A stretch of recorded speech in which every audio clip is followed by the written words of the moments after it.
Because whether you're talking about homophobia, transphobia, Islamophobia, sexism and misogyny, racism, anti-black sentiment, colorism, all of these things are different legs of the same beast of hate, and all of us have been guilty. And if you're standing here, what that means to me is you're not going to take it anymore, not in yourself and not in your neighbor, right? We're going to defeat Donald Trump because in the midst of a crisis like climate change and in the midst of a crisis like the coronavirus, we need a president who believes in science.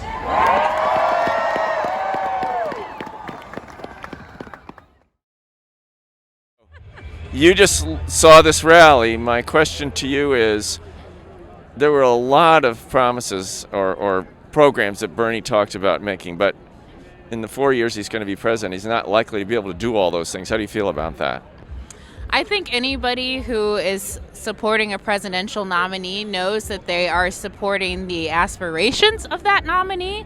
They know that that person that they're supporting has the intention to fight for those policies, and they also have to understand that the person's success is also dependent on their ability to work with Congress to make that policy happen. So I think I don't feel in any way jaded by the idea that he might not achieve all of the things that he hopes to achieve, because I still have to choose the candidate that I think has the most promising platform, and I think that's Bernie Sanders.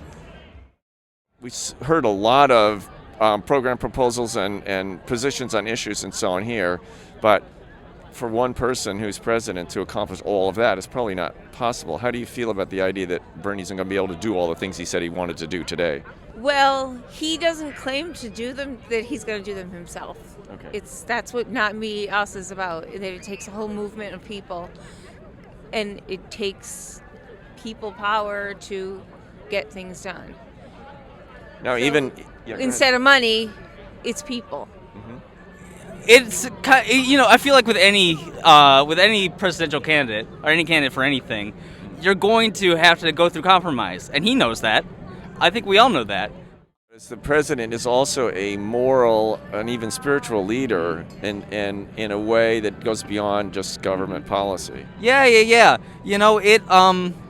I'm hoping that he can follow up on what he's been trying to promise in that regard, in trying to be, trying to keep the grassroots spirit alive as president.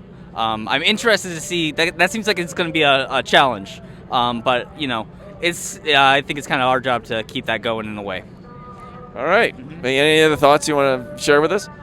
No, thank you so much for interviewing me. You're certainly welcome. Thanks for agreeing to be interviewed. Of course.